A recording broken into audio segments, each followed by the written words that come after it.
Hi guys, welcome back to mister rice அவர். இன்னைக்கு நம்ம குக்கியோடைய ஃபைனல் பார்ட் தான் பார்க்க போகிறோம். குக்கியில் கோவம், துரோகம், சந்தேகம், வெறுப்பு, வன்மம், பொறாமை, போராட்டம், சுயநலம், ரிவெஞ்சுன்னு போயிட்டு இருந்த கதை ஒரு பக்கமாக திரும்பின மாதிரி ஹீரோயின் சியோ கூட பார்க்கில் உட்காந்து ஜூஸ் சாப்பிட்டுக்கிட்டு நிஜமாவே பாசமாக பேசிகிட்டு இருக்காங்க. இப்போல்லாம் என் மனசு ஏதோ ஒரு மாதிரி இருக்குது, உன்னை நினச்சி கூட ஃபீல் பண்ணுது. சில நேரம் உன்னை நினச்சாலே ஹார்ட் பிரேக்கிங்காக இருக்குது. சில நேரம் உன்னை என்னால் புரிஞ்சிக்கவும் முடியுது. நீ ஏன் இப்படி பண்ணுறேன்னு என்னால் புரிஞ்சிக்க முடியுது. ஏன் உன் இடத்துல நான் இருந்திருந்தா கூட இதை தான் பண்ணியிருப்பேன், இதை விட அதிகமாகவே பண்ணியிருப்பேன் அப்படின்னும் போது சியோ சாக்கில் பார்க்குறான். இது நிஜம்தானா? இவங்க இப்படிலாம் பேச மாட்டாங்களே, என்னவோ புரியலையே அப்படின்னு யோசித்துக்கிட்டு, இங்கே பாருங்க, இந்த ஐஸ்கிரீம் வந்து எவ்வளோ டேஸ்ட்டாக இருக்குது, ஆனால் எவ்வளோ ஹார்டாக இருக்குது. அது மாதிரி தான் எல்லாமே. நல்ல விஷயம் கிடைக்க கொஞ்சம் டைம் எடுக்கும், நல்ல விஷயத்த புரிஞ்சிக்கவும் டைம் எடுக்கும் அப்படின்னு சொல்லிட்டு ரெண்டு பேரும் சிரிக்க ஆரம்பிச்சிட்டாங்க. அங்கேருந்து அப்படியே ஹீரோயின் சியோ கிட்ட மனசை மாற்றி, நீ என்னை நம்பு, நான் உனக்கு ஹெல்ப் பண்ணுவேன்ற மாதிரி சொல்லியிருப்பாங்கல்ல. சியோ அதே யோசிச்சுட்டு இருப்பான். சரி ஓகே, இவங்க கேட்டதை பண்ணிடுவோன்ற மாதிரி ஒரு லேப்டாப்ல எல்லாத்தையும் டைப் பண்ணிட்டு இருப்பான். ஹீரோயின் அதை பார்த்துட்டு, நான் முதல்ல கேட்கும் போதே நீ இதை பண்ணிருக்கலாம்ல, நீ மட்டும் அப்படி பண்ணியிருந்தா உனக்கு டென்ஷன் இல்லாம இருந்திருக்கும், அவரும் அங்க உன்னுடைய அம்மாவை பார்க்க போயிருக்க மாட்டாரு அப்படின்னு சொல்ல, ஹே நீ முதல்ல இப்போ அம்மாவுக்கு கால் பண்ண, அவங்க இப்போ நார்மலா இருக்காங்களான்றது எனக்கு தெரியணும், இல்லைனா நான் கண்டிப்பா அதை ரெடி பண்ணி தர மாட்டேன்ற மாதிரி சொல்றான். ஹீரோயினும் அவருக்கு வீடியோ கால் பண்றாங்க. சியோ அம்மா நார்மலா தான் இருப்பாங்க. சியோவை போன்ல பார்த்துட்டு இருக்க, சியோவும் அம்மாவை பார்த்துட்டு இருப்பான். அதுக்குள்ள கன்சல்டன்ட்டுக்கு கை வலிச்சிரும் போல, பார்த்துட்டியா உன்னுடைய அம்மா நல்லா தானே இருக்காங்க, பார்த்தது போதும், நான் கட் பண்றேன் அப்படின்ற மாதிரி சொல்லுவாரு. சரி அம்மா நல்லா தானே இருக்காங்க, ஒன்றும் பிரச்சனை இல்லை அப்படின்னு சியோ நினைக்கிறதுக்குள்ள அவனுடைய அம்மாவுக்கு சடனாக ஃபிக்ஸ் வந்துடும். உடனே கன்சல்டன்ட் வந்து ஃபோனை மறைச்சிடுவாரு. ஆனால் சவுண்டு கேட்டு சியோவுக்கு தெரிஞ்சிடும். நர்ஸை கூப்பிடுங்க, உடனே சீக்கிரம் கூப்பிடுங்க, இது ஒன்றும் புதுசு இல்லை, எப்போதும் இப்படி தான் வரும், நர்ஸ் கிட்ட சொல்லுங்க, அவங்க ஒரு இன்ஜெக்ஷன் போட்டால் சரியாகிடும், லேட் பண்ணாதீங்க, சீக்கிரமாக கூப்பிடுங்க அப்படின்னு சியோ வந்து பதறிட்டு இருப்பான். ஆனால் இவர் தான் அந்த நர்ஸ்க்கும் குக்கியை கொடுத்து ஆஃப் பண்ணியிருப்பாரு. அவங்க எங்கே எந்திரிச்சு வர, ஸோ குக்கியை சாப்பிட்ட போதில் ஃப்ளாட்டாக இருப்பாங்க. ஸோ சியோ வேற ரொம்ப பதறி கத்த ஆரம்பிச்சிருவான். கன்சல்டன்ட்டுக்கு என்ன பண்றதுன்னு கூட தெரியல. அவனுடைய அம்மாவுக்கு வர ரொம்ப அதிகமாகிடும். உடனே அவர் காலை கட் பண்ணி விட்டுருவாரு. சியோ அந்த நர்ஸ்க்கு கால் பண்ணுவான். அவங்களையும் ரீச் பண்ண முடியல. இருந்த வரையில லேப்டாப்பை சுக்குநூறா உடச்சு போட்டுருவான். உடஞ்சு போனதையும் எடுத்து மாத்தி மாத்தி கீழே போட்டு ஹாஸ்பிட்டல்ல இருக்கிற அவனுடைய அம்மாவுக்கே கேட்குற மாதிரி சத்தமா கத்திட்டு ஹீரோயினை அடிக்க மட்டும்தான் இல்ல, அவங்கள வெறுப்பா பார்த்துட்டு வேகமா நடந்து போயிடுவான். ஸோ ஹீரோயின் சின்ன பிள்ளை மாதிரி உடஞ்ச லேப்டாப் எடுத்து வச்சு ஒட்ட வச்சிட்டு இருக்காங்க. சியோ அங்கிருந்து திணறி போய் ஓடி வந்து அம்மாவை பார்ப்பான். அதுக்குள்ள அவனுடைய அம்மாவை பழைக்க வைக்கிறதுக்காக டாக்டர்ஸ் எல்லாருமே பரபரப்பா ட்ரீட்மெண்ட் வந்து கொடுத்துட்டு இருப்பாங்க. ஸோ இதை பார்த்து சியோ வந்து ஏங்கி அழ ஆரம்பிச்சிட்டான். எந்த ட்ரீட்மெண்ட்டுக்கும் அவனுடைய அம்மா எந்திரிக்கவே மாட்டாங்க. ஸோ இல்லை போதும், ஸ்டாப் பண்ணுங்க, அவங்களை கஷ்டப்படுத்த வேணாம், நிப்பாட்டுங்க, அவங்க பாவம் அப்படின்னு அழுதுகிட்டே சொல்லிட்டு அம்மா கிட்ட போவான். அங்கே அவ்வளோதான், எந்திரிக்கவே மாட்டாங்க, அவங்க மூச்சு கூட நின்றுருக்கும். ஸோ சியோ வந்து மொத்தமாக உடஞ்சு போயிடுவான். அம்மா நான் என்ன பண்ணுவேன் இனிமேல், எனக்குன்னு இருந்தது நீங்கள் மட்டும்தான், நீங்களும் என்னை விட்டு போயிட்டீங்களேம்மா, இனி நான் யாரை பார்க்க போவேன், எனக்குன்னு இனி யார் இருக்கிறா, இப்படி என்னை தனியாக விட்டுட்டு போயிட்டீங்களேம்மா அப்படின்ற மாதிரி ஹக் பண்ணி ரொம்பவே ஃபீல் பண்ணி அழுதுட்டு இருக்க. அடுத்த சீன்ல கிளாஸ் ரூமா தான் காட்டுறாங்க. வழக்கமா நடக்கிற மாதிரி தான் ஹீரோயின் சியோ ரெண்டு பேரும் கிளாஸ்ல இருக்க மாட்டாங்க. வழக்கம் போல அந்த கிளாஸ் டீச்சர் பார்க்க, வழக்கம் போல ஹீரோயின் சியோ ரூம்மேட் அந்த ஜின் கிட்டையும் திரும்பி பார்க்க, மேம் நீங்க இன்னைக்கு மட்டும் அதே கேள்வியை மறுபடியும் கேட்டீங்க, நான் இந்த ஸ்கூலை விட்டே போயிடுவேன், எத்தனை தடவை தான் அந்த ரெண்டு பைத்தியங்களும் எங்க போகுதுன்னு என்கிட்ட சொல்லிட்டா போறாங்க, இனி என்கிட்ட எங்க போனாங்க, ஆளை காணோம், உனக்கு தெரியுமா அவனுக்கு தெரியுமா அப்படின்ற மாதிரி கேட்காதீங்க அப்படின்ற மாதிரி டென்ஷன் ஆக சரின்னு சொல்லிட்டு அவங்களும் எதுவுமே கேட்கல. அங்க இருந்து அடுத்த சீன்ல சியோ அவனுடைய அம்மாவுக்கு எல்லா சடங்கு முடிச்சுட்டு அவங்க போட்டோ முன்னாடி உட்காந்து எல்லாத்தையுமே இழந்த மாதிரி உடஞ்சு போய் உட்காந்துட்டு இருக்க. அங்க ஹீரோயினும் வந்துட்டாங்க. சியோ அம்மா போட்டோ முன்னாடி ஃபிளவர்ஸ் வச்சு வேண்டிட்டு சியோவை பார்த்துட்டு இருக்க.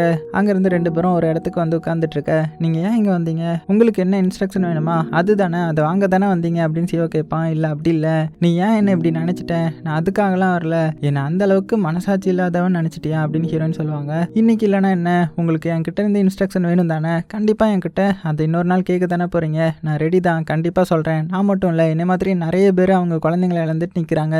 நான் இப்போ என்னுடைய குடும்பத்தை இழந்தது, நிறைய ஸ்டூடெண்ட்ஸ் இறந்து போனது எல்லாத்துக்குமே காரணம் நீங்க வித்துட்டு இருக்கிற அந்த குக்கி தான். இதெல்லாம் உங்களுக்கு தெரியும் தானே, நான் சொல்லியும் கேட்காம நீங்க இனிமே குக்கி பிசினஸ் பண்ண போறேன்னு சொல்லிட்டு இருக்கீங்க. உங்களுக்கு இன்ஸ்ட்ரக்ஷன் தானே வேணும், அதை நான் தரேன். என்னால் இதுக்கு மேலே எதையுமே ஹேண்டில் பண்ண முடியாது, பட்ட எல்லாமே போதும், எனக்கு எதுவுமே வேணாம், நான் ஃப்ரீ ஆனதும் உங்களுக்கு கால் பண்றேன் அப்படின்ற மாதிரி ஹீரோயின் கிட்ட சொல்லிடுறான். ஹீரோயின் அதுக்கு மேலே எதுவும் பேசல.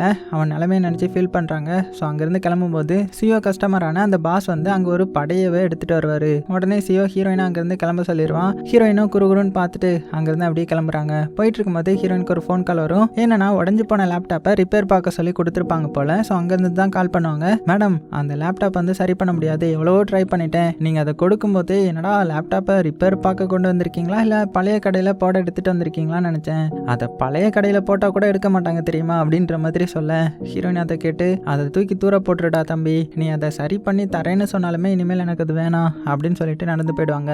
அங்க இருந்து அடுத்த சீன்ல சியோ ஸ்கூலுக்கு தான் வருவான். கையில அவனுடைய அம்மாவுடைய அஸ்தியை எடுத்துட்டு வந்திருப்பான். ஸ்ட்ரெயிட்டா ஸ்டாஃப் ரூமுக்கு போவான். டேய் சியோ, இவ்வளவு நாள் எங்கடா போனேன், மிட் டேர்ம் எக்ஸாம் கூட எழுத வரல, இப்போ வந்து நிக்கிற, கையில வேற இதை எடுத்துட்டு வந்திருக்க அப்படின்னு கேட்கும்போது, நான் என்னுடைய கிளாஸ் டீச்சரை பார்க்கணும், இனி நான் ஸ்கூலுக்கு வரப்போறது கிடையாது, அதை சொல்ல தான் வந்தேன் அப்படின்ற மாதிரி சொல்லிட்டு கிளாஸ் ரூமுக்கு போறான். எல்லா ஸ்டூடெண்ட்ஸும் அவனை வினோதமா பாக்குறாங்க.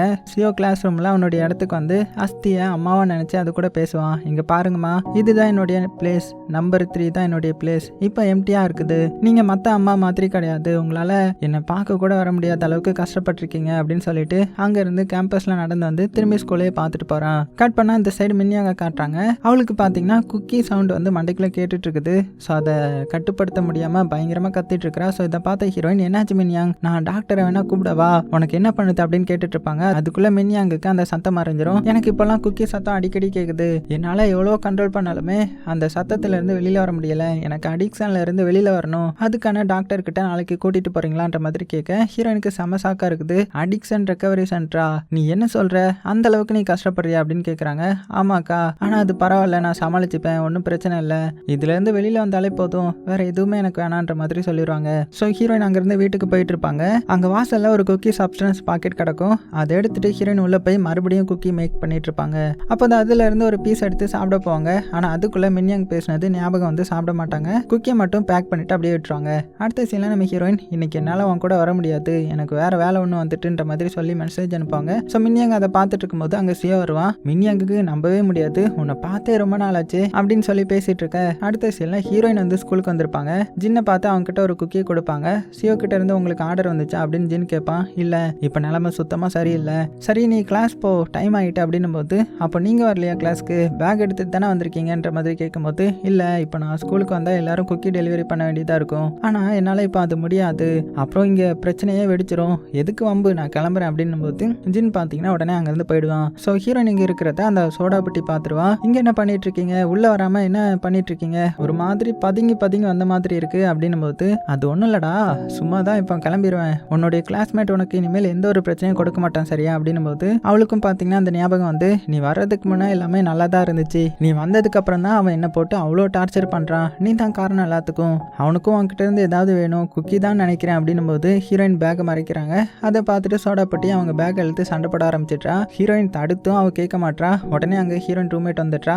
என்ன பண்ணிட்டு இருக்கீங்க, இங்கே சின்ன பிள்ளை மாதிரி விளையாடிட்டு இருக்கீங்க அப்படின்னும் போது அவள் கையோட ஹீரோயினை கூப்பிட்டு ஸ்கூலுக்குள்ள போயிட்டா. ஸோ ஹீரோயின் உள்ள நடந்து போயிட்டு இருக்கும்போது அங்கே குக்கியை தேடிட்டு இருந்த ஒரு பொண்ணு வந்து ஹீரோயின் சட்டையை பிடிச்சி சண்டைக்கு போறா. நீங்க இப்படி என்ன ஏமாத்திட்டீங்கல்ல, உங்களெல்லாம் நான் எக்ஸாம் கூட ஒழுங்கா எழுதலை, உங்களை நம்பி இருந்ததுக்கு இப்படி பண்ணிட்டீங்களே அப்படின்னு சொல்லி சண்டை போட எல்லாருமே பார்த்துருவாங்க. ஹீரோயின் வந்து பொறுமையா சொல்றேன், தள்ளி நில்லு, அமைதியா பின்னாடி நடந்து வா அப்படின்னு சொல்லிட்டு நடந்து போக ஒரு கூட்டமே பார்த்தீங்கன்னா பின்னாடி வருது. ஸோ ஹீரோயினுடைய ரூம்மேட் அதை வீடியோ எடுத்து வச்சுக்கிறா. ஹீரோயின் அங்கிருந்து எல்லாரையும் கூப்பிட்டு ஒரு ரூம்ல வந்து அசம்பிள் ஆக்குறாங்க.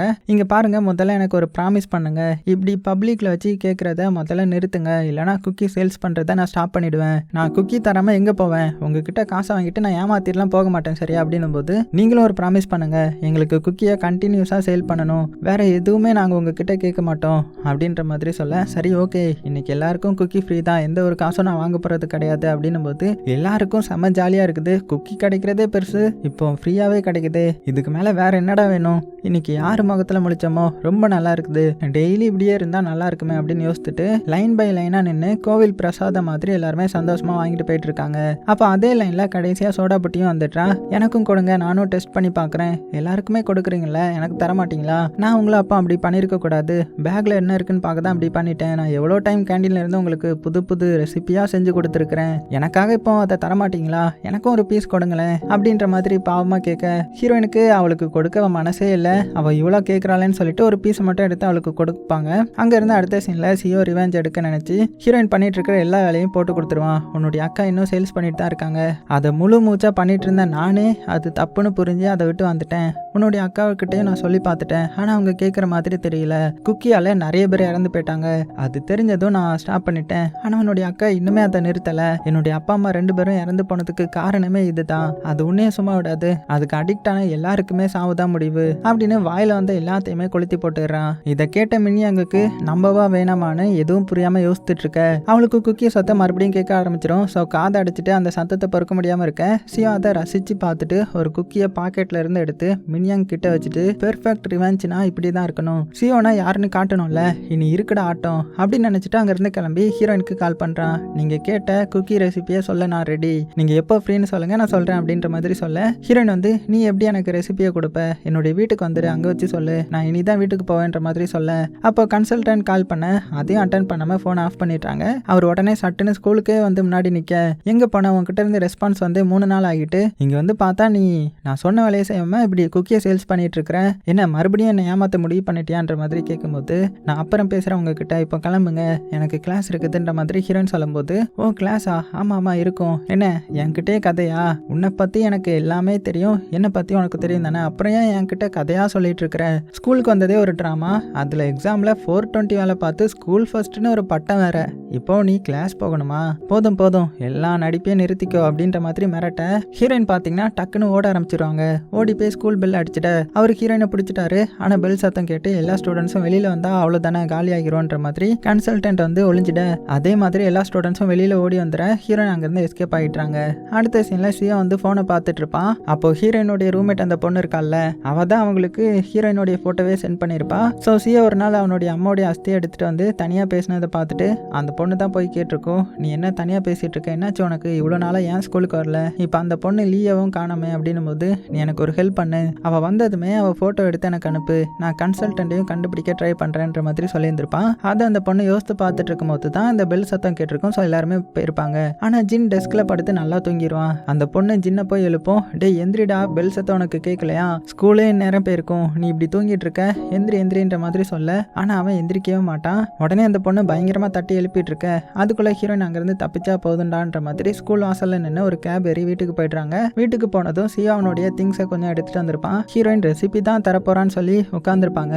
ஆமா இப்போ கஸ்டமர்ஸ் உங்களுக்கு அதிகமாயிட்டாங்க போல, அவங்களுக்கு சேல்ஸும் பண்றீங்க, நீங்களும் அதை சாப்பிட்றீங்க தானே, நேற்று உங்களுக்கு கிடைச்ச குக்கி சப்ஸ்டன்ஸை யாரு கொடுத்ததுன்னு நினைச்சீங்க, வாசல்ல கடந்திருக்குமே, யார் வச்சது என்னதுன்னு பார்க்க வேணாமா, அதை வச்சதே நான் தான், நீங்க அதை யூஸ் பண்ணி ரெடி பண்ண குக்கீஸை சேல் பண்ணியிருந்தீங்கல்ல, ரொம்பவே நல்லது, அதை சாப்பிட்டு இருந்தீங்கன்னா இன்னுமே நல்லா இருந்திருக்கும், நீங்க இப்போ அதை சேல் பண்ணியிருந்தா இன்னைக்கு குக்கியை சேல் பண்ண எந்த ஒரு அவசியமுமே இருக்காது, ஏன்னா குக்கியை வாங்க உங்ககிட்ட இருந்து எந்த ஒரு கஸ்டமர்ஸும் இருக்க மாட்டாங்க, அதை செஞ்சு சேல்ஸ் பண்ண நீங்களும் இருந்திருக்க மாட்டீங்க, ஏன்னா அதில் ஒரு பீஸ் சாப்பிட்டாலே காலி தான், நான் அந்த அளவுக்கு அதோட எஃபோர்ட்டை இன்க்ரீஸ் பண்ணியிருக்கிறேன், நீங்கள் இப்போ எல்லாரையுமே கொண்டுட்டீங்க, இந்நேரம் எல்லாருமே அதை சாப்பிட்ருப்பாங்க, சாப்பிட்டு செத்து போயிருப்பாங்க, அதுக்கு நீங்கள் தான் காரணன்றதும் எல்லாத்துக்கும் தெரிஞ்சிருக்கும் அப்படின்னும் போது ஸ்கூலை தான் காட்டுறாங்க. அங்கே ஜின் வந்து செத்து போய் சிரிச்சுக்கிட்டே கிடப்பான். அதை பார்த்து அந்த பொண்ணு அழ ஆரம்பிச்சிடும். கிளாஸ் ரூம்ல இருந்து வெளியில வர அதை சாப்பிட்ட எல்லாருமே அங்கே செத்து கிடப்பாங்க. அந்த பொண்ணு பயந்து அழுதுகிட்டே வரும். இப்போ நான் உனக்கு மட்டும் ரிவெஞ்ச் எடுக்கல, உன்னுடைய தங்கச்சியும் இப்போ காலி தான், நான் அவளுக்கும் இந்த குக்கியை கொடுத்துட்டு தான் வந்திருக்கிறேன் அப்படின்னு சிரிச்சுக்கிட்டே சொல்ல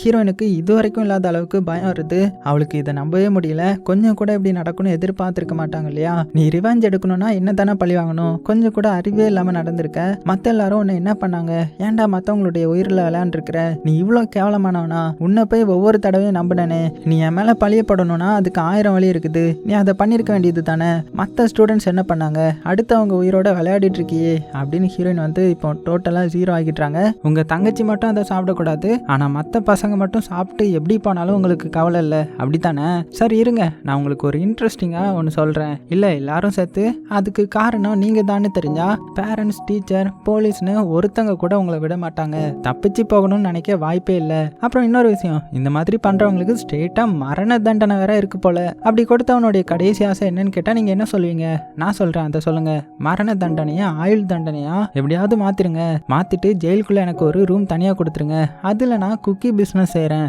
ரெசிபி கரெக்டா எப்படி பண்ணணும்லாம் எனக்கு தெரியாது, ஆனா தெரிஞ்ச வரை கரெக்டா பண்றேன், தெரியாத பட்சத்துல அதை சாப்பிட்டு யாரும் இறந்துட்டாங்கன்னா எனக்கு எந்த ஒரு தண்டனையும் கொடுக்க கூடாது, அதான் ஆயுள் தண்டனை கொடுத்துருக்கீங்களே அதுல கழிச்சுக்கோங்க அப்படின்ற மாதிரி நீங்க சொல்லுங்க சரியா, ரொம்பவே நல்லா இருக்கும் அப்படின்ற மாதிரி சிவா அவங்களை பழி வாங்குற சந்தோஷத்துல செம எனர்ஜியா இருப்பான். இங்க நம்ம ஹீரோயின் பாத்தீங்கன்னா மின்யங்குக்கு என்னாச்சுன்னு தெரியாம சுவிட்ச் ஆஃப் பண்ண போன் எடுத்து ஆன் பண்ணி அவளுக்கு ட்ரை பண்றாங்க.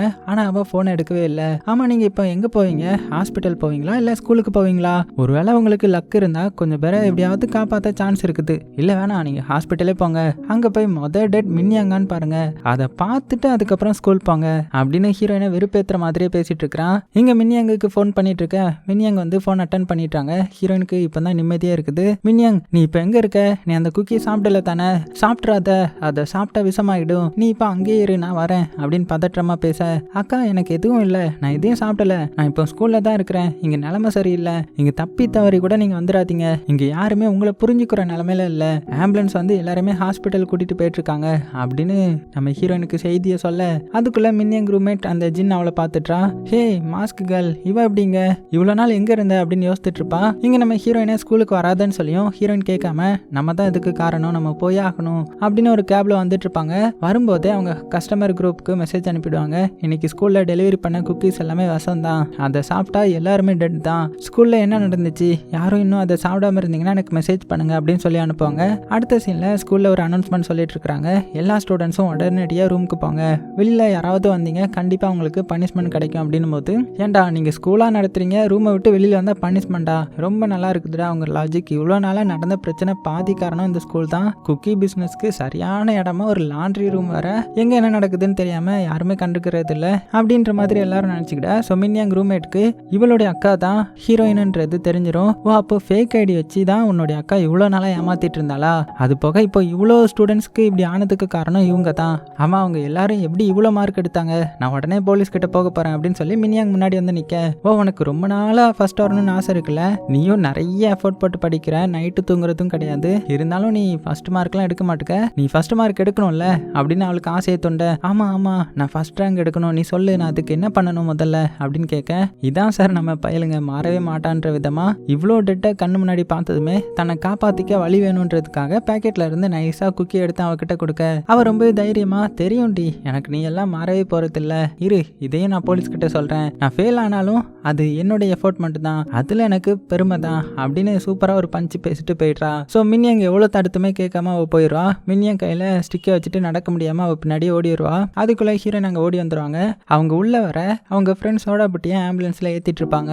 மின்யங் அதை பார்த்து அங்கேயே நின்றுவாங்க. அப்போ சுத்தி இருந்த டீச்சர்ஸ் எல்லாருமே ஹீரோயின் பார்க்க வந்து, ஹே லீ, நீ இங்க என்ன பண்ணிட்டு இருக்க? இப்போ தானே கிளாஸ் ரூமுக்கு போகணும் எல்லாரும் அனௌன்ஸ் பண்ணோம், கேட்கலையா? இப்போ உள்ள போகலன்னா உனக்கும் சேர்த்து தான் பனிஷ்மெண்ட். நீ ரூமுக்கு போய் அடுத்த எக்ஸாமுக்கு படி, நீ படிச்சு மார்க் எடுக்கணும் சரியா? இந்த கண்ட்ரிலேயே நீ தான் நம்ம ஸ்கூலை பெருமைப்படுத்தணும் அப்படின்னு கொஞ்சம் கூட அறிவில்லாம எந்த நேரத்தில் என்ன பேசணும்னு தெரியாம சொல்லிட்டு இருக்க. ஹீரோயின் அதுக்குள்ள ஏதோ ஒரு ஐடியா பண்ணி அங்க இருந்து உள்ள ஓடி வர, எதிரில் மின்யங் வந்துட்டு இருப்பாங்க. உங்களுக்கு வராதீங்கன்னு சொன்னேன்ல, அப்புறம் ஏன் வந்தீங்க? அந்த பொண்ணு ஜின் வந்து எல்லாருக்கிட்டையும் உண்மையை சொல்ல போயிட்டா, நீங்க ஃபேக் ஐடி வச்சு தானே இங்க வந்தீங்க, நீங்க தான் குக்கி சேல்ஸ் பண்றீங்கன்னு எல்லாமே அவ சொல்ல போறா, நீங்க இங்க இருந்து தயவு செஞ்சு ஃபர்ஸ்ட் தப்பிச்சு போயிடுங்க அப்படின்னு சொல்லிட்டு அழுதுட்டு இருக்க. ஆனா ஹீரோயின் அதை கேட்க மாட்டாங்க. நான் தான் எல்லா ஸ்டூடெண்ட்ஸ்க்கும் குக்கியை வந்து சேல் பண்ணேன், இப்போ என்னால தான் எல்லாத்துக்கும் இந்த நிலைமை, நான் எப்படி சும்மா இருக்க முடியும்? நான் குரூப்ல போட்டிருந்த மெசேஜுக்கு ஒருத்தர் கூட ரிப்ளை பண்ணல, அப்போ எல்லாருமே அதை சாப்பிட்டுட்டாங்கன்னு தானே அர்த்தம், என்னால அப்படியெல்லாம் விட முடியாதுன்னு போது, ஐயோ அக்கா நீங்க என்ன புரிஞ்சிக்க மாட்டேங்கிறீங்க, அதெல்லாம் பண்றதுக்கு முன்னாடி யோசிச்சிருக்கணும், இப்போ யோசித்து என்ன ஆக போகுது, நீங்க ஏன் இந்த வேலையை பண்ணீங்க, உங்களை யாரு குக்கியை சேல் பண்ண சொன்னது, அதெல்லாம் பண்ணிட்டு இப்போ அனௌன்ஸ்மெண்ட் பண்ண போறீங்களான்னு சொல்லிட்டு இருக்கீங்க அப்படின்னு கத்த ஆரம்பிக்கிறா.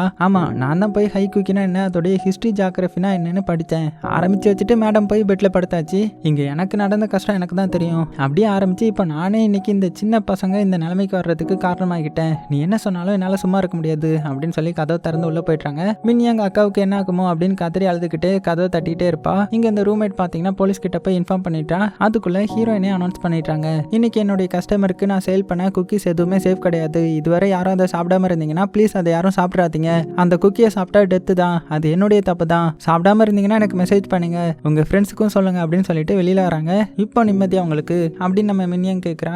அது இல்ல, இப்போ நான் சொன்னதுக்கு அப்புறம் 4 ஸ்டூடெண்ட்ஸ் மெசேஜ் அனுப்பியிருக்காங்க, இந்த மாதிரி ஏதாச்சும் ஒரு வழி இருக்கும், நான் காப்பாற்றுவேன், இப்போ ஹாஸ்பிட்டலில் இருக்கிற ஸ்டூடெண்ட்ஸ்க்கு யாருக்காவது தெரியாமல் இருக்கலாம், அவங்களுக்கு மட்டும் சொல்லிட்டு வந்துடுறேன், போலீஸ் வந்து கேட்டாங்கன்னா அக்கா ஹாஸ்பிட்டல் போயிருக்காங்க இப்போ வந்துருவாங்கன்ற மாதிரி சொல்லு அப்படின்னும் போது ஹீரோயின் அங்கேருந்து வேகமாக ஒரு ஹாஸ்டலுக்குள்ள ஓடிட்டாங்க. மின்யாங் சொன்ன மாதிரியே அங்கே கன்சல்டன்ட் ஒளிஞ்சு நின்று நம்ம ஹீரோயினை லாக் பண்ணி அவளை அங்கேருந்து லாண்ட்ரி ரூமுக்கு கூட்டிட்டு போயிடுறாரு. ஹே நீ என்ன ஏமாத்திட்டு ஓடி போக போறியா, ஸ்கூல் பெல் அடிச்சுட்டு தப்பிச்சு போக ட்ரை பண்றியா, கடவுள் ஒன்றை எப்படி இங்கே கொண்டு வந்தாருன்னு பாத்தியா, நீ என்கிட்ட நான் கேட்டதை கொடுத்துட்டு போயிட்டே இருக்கலாம், இனியும் எனக்கு விளையாட்டு காமிச்சிட்டு இருந்த, நீ உயிரோட இருக்கணுமா இல்லையான்றத நீயே முடிவு பண்ணிக்க அப்படின்னும் போது தரேன் கண்டிப்பா தரேன் தரேன். ஆனால் அதுக்கு முன்னாடி நீங்கள் நான் கேட்குற ரெக்வெஸ்ட்டை பண்ணணும். நீங்கள் என்னை கொன்னா கூட ஓகே தான், என்னை எஸ்கேப் ஆக முடியாத அளவுக்கு கை காலெல்லாம் கட்டி போட்டுக்கோங்க. ஆனால் அதுக்கு முன்னாடி ஒரு அனௌன்ஸ்மெண்ட் மட்டும் பண்ணணும். நான் எந்த ஸ்டூடெண்ட்ஸ் கிட்ட எல்லாம் டீல் வச்சிருக்கேனோ அவங்க எல்லா ரூம்லேயும் போய் பார்த்து அவங்க சேஃபாக இல்லையான்றதை கன்ஃபார்ம் பண்ணணும். அதுக்கப்புறம் நீங்கள் வந்ததும் நீங்கள் கேட்டதை நான் கொடுத்துட்றேன் அப்படின்னு சொல்ல, ஹே உனக்கு இதுவரை பண்ணதெல்லாம் போதாதா? ஆமாம், நான் ஏன் உனக்கு ஹெல்ப் பண்ணணும்? நீ சொல்கிறத பண்ணணும்னு எனக்கு என்ன இருக்குது? அதெல்லாம் முடியாது, ஒழுங்காக நான் கேட்டதை கொடுத்துட்டு கிளம்பி போயிடு அப்படின்னு இந்த கன்சல்டன்ட் சொல்லவும், அப்படியா, அப்போ நீங்கள் கேட்டதை நான் தரப்போகிறது கிடையாது. அது எங்கே இருக்குன்னு எனக்கு மட்டும்தான் தெரியும். அதையும் நான் உங்களுக்கு கொடுக்க போகிறதில்ல. என்ன பண்ணணுமோ பண்ணிக்கோங்க. நான் கேட்டதை நீங்கள் பண்ணாதப்போ நான் மட்டும் ஏன் பண்ணணும் அப்படின்னு பதிலுக்கு அவர்கிட்ட ஆர்கியூமெண்ட் பண்ணிட்டு இருக்க. இது எல்லாத்தையுமே சிசிடிவி மூலமாக எல்லாத்தையுமே ஃபோனில் வந்து சாஃபா வந்து பார்த்துட்டு இருப்பான். அவன் அந்த பாஸ் கூட சேர்ந்து காரில் எங்கேயோ போயிட்டு இருப்பான். அவர் அவருடைய வேலையை காட்டுற நேரம் வந்து சிஓ கிட்ட வேற மாதிரி பேசுவார். ஆமா, நீ இவ்வளோ நாளாக இந்த பிஸ்னஸ் பண்ணுறியே, நான் ஆர்டர் பண்ணாமல் என்கிட்ட இருந்து உத்தரவு இல்லாமல் நீயா தனியாக இப்படி குக்கி பிஸ்னஸ் பண்ணியிருக்கலாம். அது எவ்வளோ பெரிய தப்பு. அதுக்கு முதல்ல நீ என்கிட்ட மன்னிப்பு கேட்டே ஆகணும் அப்படின்னு சிஓவை பார்த்து சொல்ல, நல்லா தானடா எல்லாம் போயிட்டு இருந்துச்சு, இப்போ அவருக்கும் அமைதியாக இருக்க முடியல போல அப்படின்னு அவரை வினோதமாக பார்த்துட்டு இருப்பான். அங்கேருந்து அடுத்த சீனில் ஸ்கூலில் தான் காட்டுறாங்க. ரியல் டிடெக்டிவ் எல்லாருமே சேர்ந்து ஹீரோயின் ஸ்கூல்ல இருந்து ஹாஸ்டல் போன வரைக்குமே சிசிடிவியில் வந்து கன்ஃபார்ம் பண்ணிடுவாங்க. அந்த பொண்ணு ஹாஸ்டலுக்குள்ள தான் போணுச்சு, உள்ளதான் இருக்கும். ஆமாம், அங்கே ஏன் சிசிடிவி இல்லை அப்படின்னு டிடெக்டிவ் சொல்ல, அது ஸ்டூடெண்ட்ஸ்க்கு ஒரு ப்ரைவசி இருக்கணும் இல்லையா, அதனால தான் நாங்கள் அங்கே வைக்கல. அப்போ அந்த பொண்ணு தான் காரணமா? அந்த குக்கி சேல் பண்ணது அந்த பொண்ணு தானா? ஒரு சில்லி குக்கி எல்லாருமே சாகிற அளவுக்கு கொண்டு வந்து விட்டுருக்குதா? என்ன சொல்றீங்க அப்படின்னு சேர்மன் எதுவும் தெரியாம கேட்க, ஆமா ஆமா, நீங்க பிரைவசின்னு கொடுத்த ஃப்ரீடம் தான் இது எல்லாத்துக்கும் காரணம் அப்படின்னு அந்த டிடெக்டிவ் சொல்லிட்டு இருக்கும்போது அங்க கன்சல்டன்ட் வந்துடுறாரு. அதை பார்த்தா சேர்மனுக்கு இன்னுமே ஷாக்கிங்கா இருக்குது. அட நீங்க எப்படிங்க இவ்வளோ நாளா ஆளோ காணுமே, இப்போ வந்திருக்கீங்க, இவ்வளோ நாளா எங்க போயிருந்தீங்க அப்படின்னு கொஸ்டின் கேட்க, நான் எல்லாத்தையுமே சொல்றேன். நான் இப்போ உடனடியா எல்லாருமே காப்பாற்றணும், எல்லாத்துக்குமே ஒரு அனௌன்ஸ்மெண்ட் சொல்லணும், ஹாஸ்டல்ல இருக்கிற ஸ்டூடெண்ட் எல்லாரும் சேஃபா இல்லையான்னு பார்க்கணும், எல்லாரையுமே காப்பாற்ற வேண்டியது நம்ம பொறுப்பு தான் அப்படின்னு டிடெக்டிவையும் கூப்பிட்டுட்டு உள்ள போறாரு. ஹீரோயின் அங்கே லாண்ட்ரி ரூம்ல சேர்ல கையை கட்டி போட்ட மாதிரி உட்காந்துட்டு இருக்காங்க. அப்போ அவங்களுக்கு ஏதோ ஒரு சவுண்ட் வரும். எங்க இருந்துடா வருது, யாருடா அது, சண்டை போட்டுக்கிற மாதிரி பேசிட்டு இருக்காங்களே அப்படின்னு சுத்தி முத்தி பார்த்துட்டு இருக்க அனௌன்ஸ்மெண்ட் பண்ணிட்டு இருப்பாங்க. ஸ்டூடெண்ட்ஸ் யாரெல்லாம் அந்த குக்கி வச்சிட்டு இருக்கீங்களோ எல்லாருமே அதை ஃபர்ஸ்ட் ஃப்ளோர்ல வந்து கொடுத்துருங்க, அது தெரியாம கூட சாப்பிட்றாதீங்க, ஆல்ரெடி அதை சாப்பிட்டு நிறைய ஸ்டூடெண்ட்ஸ் வந்து உயிருக்கு போராடிட்டு இருக்காங்க அப்படின்ற மாதிரி ஹாஸ்டலுக்கும் அனௌன்ஸ்மெண்ட் பண்ணிடுவாங்க. அதை கேட்ட அப்புறம் தான் நம்ம ஹீரோயினுக்கு கொஞ்சம் நார்மலாவே இருக்கும். அதை நினைச்சு அழுத்துட்டே இருப்பாங்க. அப்போ அந்த இடத்துக்கு கரெக்டா நம்ம மின்னியாங்க வந்துட்டாங்க. அக்காவை எப்படி கையை கட்டி போட்டு உட்காந்து வைக்கிறத பார்த்து கோவமாக்கிடுவா. நான் தான் உங்ககிட்ட அதை கொடுத்தேன்னு, அப்புறம் இனிமே நீ அதை யூஸ் பண்ணாம வச்சிட்டு இருக்கீங்க, இங்கிருந்து தப்பிச்சு போகணும்னு தானே நான் அதை கொடுத்தேன், நீங்க ஏன் அப்படி பண்ணிட்டு இருக்கீங்க, உங்களை வந்து அரெஸ்ட் பண்ணிட்டு போகணும்னு நினைச்சிட்டீங்களா, உங்களுக்கு நடக்க வேண்டிய விஷயமா இது அப்படின்னு சொல்லி அவங்க கிட்ட இருந்து அதை எடுத்துருவா. மின்யாங், நீ எதுக்கு இங்க வந்த, உன்னை யார் இங்க வர சொன்னது, நீ ஃபர்ஸ்ட் கிளம்பு, இப்போ அவர் வந்துடுவாரு, வந்துட்டா உனக்கும் பிரச்சனை தான், நீ ப்ளீஸ் இங்க இருந்து கிளம்பிடு, இன்னைக்கு எல்லா ஸ்டூடெண்ட்ஸ்க்கும் இப்படி ஆனதுக்கு காரணமே நான் தான், அதை என்னால முடிஞ்ச அளவுக்கு நான் சரி பண்ணி ஆகணும், நான் தப்பிச்சா போதும்னு என்னால விட்டுட்டு போக முடியாது, நீ கிளம்பு ப்ளீஸ் அப்படின்னு அவகிட்ட கெஞ்சுவாங்க. ஆனா அவளும் கேட்கவே மாட்டா. அக்கா என்னால போக முடியாது, அது இப்படி ஒரு சிச்சுவேஷன்ல கண்டிப்பா என்னால உங்களை தனியா விட்டுட்டு போக முடியாது, நான் அதை எடுத்துட்டு போன மாதிரி ஆக்ட் பண்றேன், அவர் என்ன தேடி வெளியிலேயே வந்துருவாரு, அதுக்கப்புறம் என்ன பண்ணலான்னு பாத்துக்கிறேன் அப்படின்னு போது, ஹே மினியாங், உனக்கு நான் சொல்றது புரியுதா இல்லையா, நீ எந்த ஒரு ரிஸ்க்கும் எடுக்க வேணாம், உன்னை நீ கஷ்டப்படுத்திட்டு எதுவும் பண்ணக்கூடாது, நான் பாத்துக்குவேன் எல்லாத்தையுமே, நீ இப்ப வெளியில போக போறியா இல்லையா அப்படின்னு கத்திடுவாங்க. பதிலுக்கு மின்னியாங்கும் பாத்தீங்கன்னா திரும்பி கத்த, ஐயோ அக்கா, என்னால இப்படி ஒரு சிச்சுவேஷன்ல உங்களை விட்டுட்டு போக முடியாது, இதெல்லாம் ஆரம்பிச்சதே காரணமே நான் தான், இது இங்க இவ்வளவு தூரம் வந்து நிக்கிறதுக்கு காரணமும் நான் தான், ஒரு விஷயத்து மேல டவுட்டு கூட பட தெரியாத உங்களை நான் இந்த அளவுக்கு கஷ்டத்துல வந்து நிப்பாட்டிட்டேன், எல்லாம் செஞ்சா நான் மட்டும் எப்படி போக முடியும், என்னால உங்களை விட்டு போக முடியாது அப்படின்னு சொல்லி பயங்கரமா அழ ஆரம்பிச்சிருவான். அதை பார்த்த மின்னியாங்குக்கு ஒரு பக்கம் இப்போ கொஞ்சம் ஸ்டூடெண்ட்ஸை காப்பாத்தினதுக்கு காரணமே மின்னியாங்க தான் நினைச்சு அவகிட்ட கண்டினியூஸா தேங்க்ஸ்ன்ற மாதிரி எல்லா மாடுலேஷன்லயும் சொல்லுவாங்க. நீ மட்டும் உன்கிட்ட இருந்து அந்த குக்கியை சாப்பிட்டு இருந்தா நான் இந்த இடத்துக்கு வந்திருக்கவே மாட்டேன், ஸ்ட்ரெயிட்டா உன்னை பார்க்க ஹாஸ்பிட்டல் தான் வந்திருப்பேன், இங்க என்ன நடந்துச்சுன்னு கூட எனக்கு தெரிஞ்சிருக்காது, இப்போ காப்பாத்தினா கொஞ்சம் ஸ்டூடெண்ட்ஸை கூட காப்பாற்ற முடிஞ்சிருக்காது, நீ கண்ட்ரோல் பண்ணி அதை சாப்பிடாம இருந்ததுக்கு ரொம்பவே தேங்க்ஸ், நான் ஃபோன் பண்ணதும் நீ எடுத்த பாரு, அதான் பெரிய விஷயம், அதனால தான் கொஞ்சம் சீக்கிரமாவே இங்க வந்து பார்த்தேன், இப்போ எனக்கு நம்பிக்கை இருக்குது, எல்லா ஸ்டூடெண்ட்ஸையும் நான் எப்படியாவது காப்பாத்திருவேன்னு எனக்கு நம்பிக்கை இருக்குது அப்படின்னு மின்னியாங் கிட்ட ஒரு நன்றியோட பேசுவாங்க. ரெண்டு பேரும் மாறி மாறி அழுதுட்டு இருக்க அங்கிருந்து அடுத்த சீன்ல டிடெக்டிவ் எல்லாருமே ஒவ்வொரு ரூம்லயா போய் ஸ்டூடெண்ட்ஸை சேவ் பண்ணிட்டு இருப்பாங்க. அப்போ ஒரு பையன் வாலண்டியரா போய் குக்கிய சேர்மேன் கிட்ட கொடுத்துட்டு, இதை எனக்கு லீ தான் கொடுத்தா, வேற எதுவும் எனக்கு தெரியாது அப்படின்ற மாதிரி சொல்லிடுவான். அவரால் நம்பவே முடியாது, பார்த்துட்டே இருப்பாரு. அதோட கன்சல்டன்ட் டிடெக்டிவ்ஸ் கூட லிஃப்ட்ல போயிட்டு இருக்க அந்த பொண்ணு அவளாவே சரண்டர் ஆகிட்டான்னு சொல்லிட்டா, உங்களுக்கு வேலை கம்மி தான், லாக்க மாட்டி கூப்பிட்டு வந்தா போதுன்ற மாதிரி சொல்லிடுற.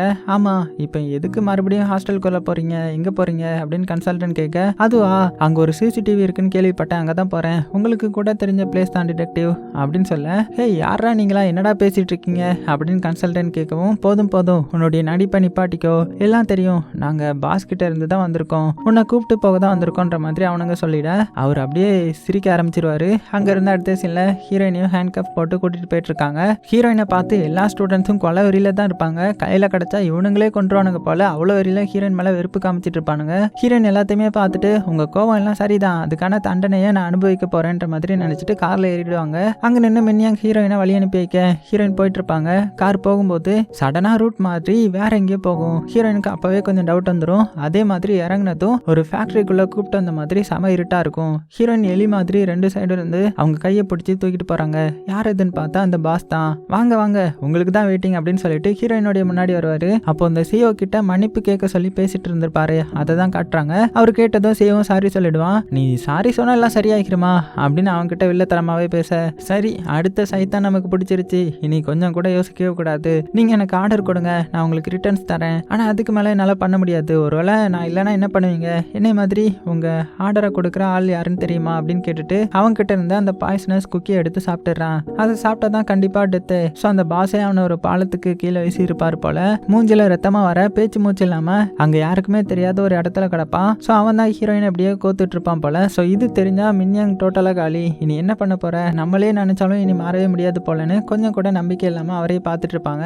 அதோட சீன் கட் ஆக்கி பல நாட்களுக்கு பிறகுன்ற மாதிரி ஒரு போலீஸ் ஸ்டேஷனை காட்டுறாங்க. அங்க மின்யாங் ஒரு பேக்கை போட்டுட்டு அதுல எல்லாருக்கும் சூப்பர் மார்க்கெட்ல ஜூஸ் வாங்கிட்டு டெய்லி எல்லா ஆபீசரையும் போய் பார்த்துட்டு போயிட்டு இருப்பாங்க. அவளுடைய அக்கா எங்க இருக்கான்றது கூட தெரிஞ்சிருக்காது. சரி இந்த டிடெக்டிவ்ஸ் ஆவது வாய திறந்தா உண்மை தெரியும் அப்படின்னு சொல்லி தான் டெய்லி வந்து இப்படி வாங்கி கொடுத்து விஷ் பண்ணிட்டு அக்காவை பத்தி தெரிஞ்சா கொஞ்சம் சொல்லுங்க அப்படின்னு சொல்லிட்டு போறதை வழக்கமா வச்சிருப்பா. அது போக ஒரு ரெஸ்டாரண்ட்ல சர்வெண்டா ஒர்க் பண்ணிட்டு இருப்பா. அக்காவுக்கு ஒரு லெட்டர் வேற எழுதுவா. நான் என்னுடைய வாழ்க்கையை ரொம்பவே நேர்மையா தான்க்கா வாழ்ந்துட்டு இருக்கிறேன், என்ன கஷ்டம் இருந்தாலும் இனிமேல் உழைச்சி தான் நான் வாழ போறேன், உங்ககிட்ட பண்ண ப்ராமிஸை நான் காப்பாத்திட்டேன், ஆனா உங்களுக்கு என்னுடைய ஞாபகம் கூட இல்ல போல, இருந்தா ஒரு போனாவது பண்ணிருப்பீங்க, இனிமேல் உங்களுக்கு ஒருவேளை தோணுச்சுனாலும் எனக்கு கால் பண்ணுங்க, என்ன மறந்துடாதீங்க அக்கான்ற மாதிரி லெட்டர் எழுதி வச்சிருவா. அது போக ஹீரோயினா கடைசியா பார்த்த அந்த நாட்களையும் நினைச்சு பாப்பா. ஹீரோயின் மின்னி அங்கேயும் லாண்ட்ரி ரூம்ல இருந்து வெளியில கூட்டிட்டு வந்து பேசிட்டு இருப்பாங்க. நீங்க எங்க இருந்தாலும் சேஃபா இருங்க, என்னை பத்தி கவலைப்பட வேணாம், நான் இனிமேல் என்ன நிலைமை வந்தாலுமே தப்பா யோசிக்க மாட்டேன், சரியான வழியில தான் என்னுடைய வாழ்க்கை இனிமேல் இருக்கும், சீக்கிரமாவே நம்ம பார்க்கலாம், எல்லாம் சரியாகிரும் அப்படின்னு ரெண்டு பேரும் பேசியிருப்பாங்க. அங்க அப்படியே சீன் கட் ஆகிட்டு இப்போ மின்னி அங்க வேலை பார்த்துட்டு இருக்கிற அந்த ரெஸ்டாரண்ட்டை காட்டுவாங்க. அப்போ ஒரு பொண்ணு வந்து ரெஸ்ட் ரூம் எப்படி போகணும்னு கேட்கும். மின்னியாங்கும் வழி சொல்லிட்டு அவளுடைய வேலையை பார்த்துட்டு இருக்க அங்க ஒரு பெரிய சத்தம் வருது. என்னடா சத்தம் அப்படின்னு யோசிச்சுட்டு போய் அங்க மெதுவா போய் பார்க்க பார்த்ததுமே செமசாக் ஆகிடுவா. அப்படி என்ன தடா பார்த்தா அப்படின்னு பார்த்தா அங்க ஒரு பொண்ணு குக்கியை சாப்பிட்டு அப்படியே சிரிச்சுட்டு மயங்கி கிடக்கும். எல்லாம் முடிஞ்சது, நேர்மை நியாயம் தர்மம்னு போயிட்டு இருந்த மின்யங் சடனா வில்லத்தனமா சிரிக்க, இது அக்காவுடைய வேலையை தான் இருக்கும், ஸோ நம்ம அக்கா எங்கேயோ சேஃபா தான் இருக்கிறாங்க, நம்ம சொன்ன மாதிரி ஏதோ ஒரு இடத்துல அவங்கள பார்த்துட்டு நல்லா தான் இருக்கிறாங்க அப்படின்னு மின்யாங் வந்து நிம்மதியாயிட்டாங்க. அதோட இந்த ஃபர்ஸ்ட் சீசன் வந்து எண்ட் ஆகுது. ஸோ இன்னும் கொஞ்சம் நல்ல செகண்ட் சீசன் வந்து ரிலீஸ் ஆகிரும்ன்ற மாதிரி அனௌன்ஸ் பண்ணியிருக்காங்க. அது வந்ததுமே நம்ம செகண்ட் சீசனையும் பார்க்கலாம். அது போக உங்களுக்காக ஒரு சூப்பரான சீரிஸ் வந்து எடுத்து வச்சிருக்கேன்னு சொல்லியிருந்தேன் இல்லையா, அதையும் நம்ம ஒரு 2 டேஸ்லேருந்து பார்க்க ஆரம்பிச்சிடலாம். ஸோ கண்டிப்பாக இந்த சீரிஸ் வந்து உங்களுக்கு பிடிச்சிருக்குன்னு நம்புகிறேன். ஆனால் எண்டிங் தான் ஒரு ப்ராப்பராக கொடுக்கல. ஏன்னா சீரீஸை பொறுத்த வரைக்குமே அடுத்தடுத்த சீசன் கொண்டு போகணும்னு நினைப்பாங்க இல்லையா, அதனால தான் இந்த சீசனே இப்படி முடிச்சிருக்காங்க. ஸோ இருந்தாலும் கண்டிப்பாக கொஞ்சம் பிடிச்சிருக்குன்னு நம்புகிறேன். பிடிச்சிருந்துச்சுன்னா லைக் பண்ண மறந்துடாதீங்க. சேஃபாக இருங்க, உங்களுக்கு பிடிச்ச எல்லாத்தையுமே ரொம்ப ரொம்ப சேஃபாக பார்த்துக்கோங்க.